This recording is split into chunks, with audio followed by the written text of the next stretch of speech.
Imagine, for a moment, the unimaginable happened. A major city is hit by a nuclear weapon. Now, no number could account for all the devastation that would result. But we can put a number on the deaths. At least we can make an educated guess based on our understanding of what nuclear blasts do to city structures and people. We'll assume the bomb is detonated in the air to maximize the radius of impact, as was done in Japan in 1945. But here we'll use an 800 kiloton warhead, a relatively large bomb in today's arsenals, and 100 times more powerful than the bomb dropped on Hiroshima.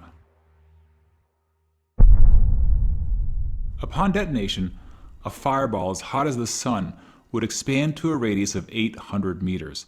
Those near the blast would be vaporized. And within a 2-kilometer radius, all buildings would likely be destroyed. And we'll assume that virtually no one survives inside this area, which, based on population density, would start the death tally at 120,000 people.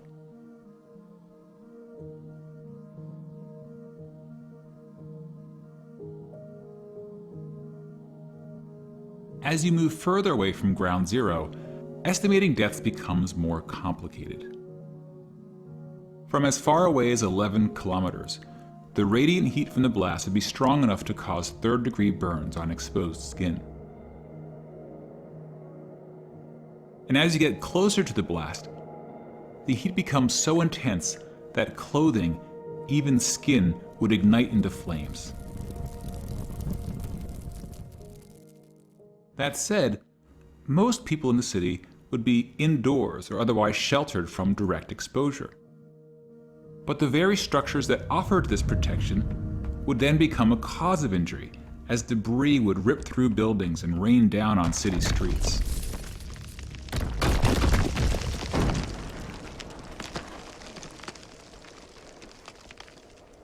As a rough estimate, we can assume that half the people between 2 and 11 kilometers from the blast are killed, from burns, debris, smoke, collapsed buildings, and radiation sickness,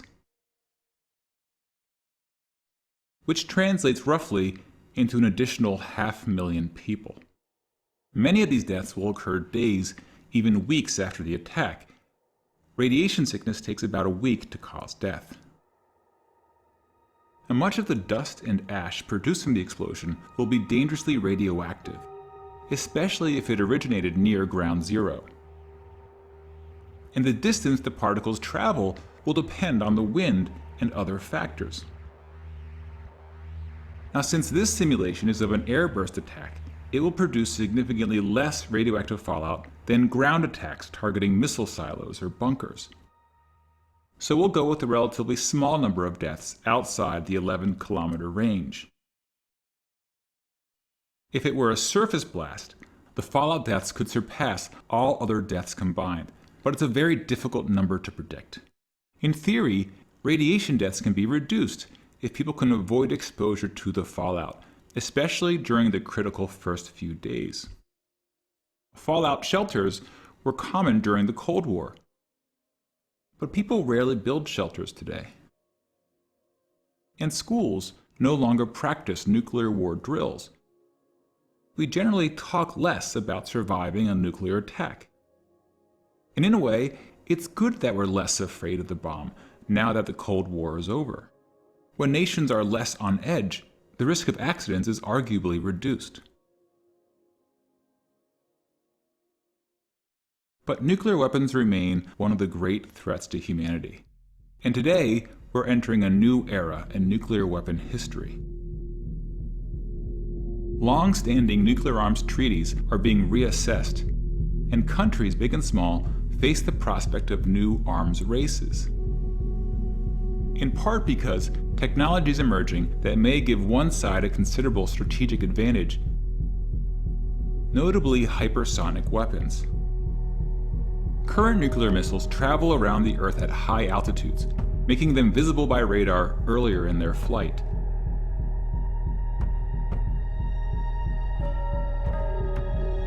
Now, some hypersonic vehicles travel close to the Earth, through the atmosphere, at least 5 times the speed of sound, giving defending countries far less time to react.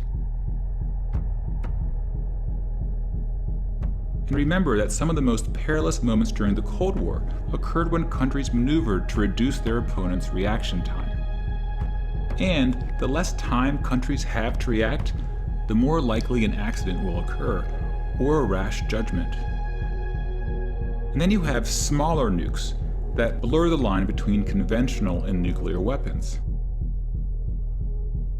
providing a more slippery path to nuclear escalation.